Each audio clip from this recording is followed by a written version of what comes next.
Hey everyone, welcome to our 6th video in the Open World Gold Gathering series. You can find more information about this series in the description below. In this video, we'll be using mining and herbalism to gather materials from a route around the Blasted Lands. So there are two versions of the Blasted Lands in the live game. The original version, or actually the Cataclysm version, and the Warlords of Draenor pre-event version. These are basically the same, but you can switch between these by talking with Zadormi at the north entrance of the Blasted Lands. For this run, we'll be traveling through the original version of the zone. Here is the route.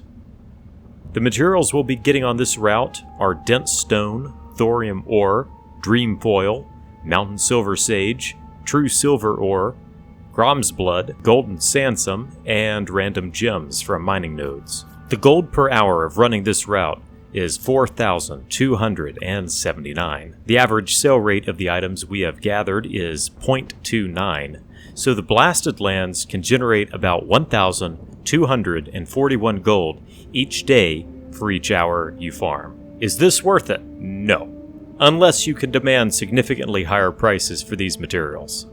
Many raw gold farms generate at least 4,000 gold per hour, so ideally we would want the Blasted Lands to generate around 13,800 gold per hour to be worth our time at a 0.29 sale rate.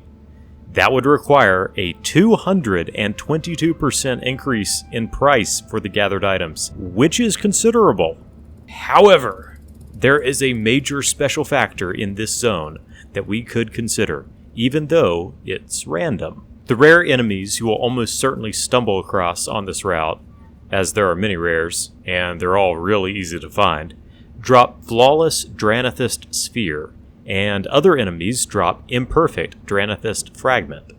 These items give a repeatable quest to turn into an NPC named Kumisha the Collector, who will then give you a random transmog item. Sometimes the transmog items received from this quest turn-in are amazing, and a few are exclusive to this vendor. If you are lucky enough to find the spheres and fragments, and then lucky enough to get a great transmog piece from the quest turn-ins, then the gold per hour of the Blasted Lands could skyrocket. By the end of my hour farming here, I had 7 fragments and 7 spheres. By turning these in, I received transmog pieces with true values, after posting costs, of 2,704 gold. That would increase my gold per hour figure to 6,983. When sale rates are factored in, the Blasted Lands still probably isn't worth doing compared to a raw gold farm. But who knows? Your results will vary, and you might get lucky. Because this is a gathering-only farm, we're not going to include that gold from the transmog pieces into our calculations. In addition to this special factor, the Blasted Lands is an easy farm, since the entire zone is obstruction-free, flat, and boring.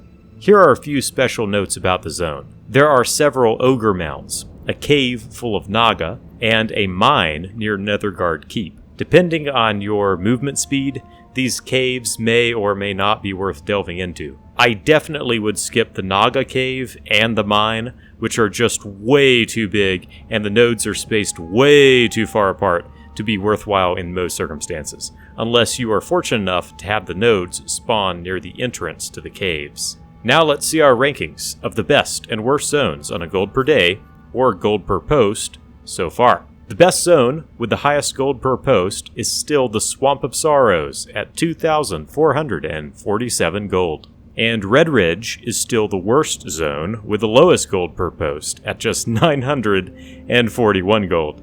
Of course, as we explore other zones, we will definitely find better opportunities. And that's all for the Blasted Lands. If you enjoyed this video, please give a thumbs up and subscribe. Have an excellent day, and I'll see you for the next video. Stay strong.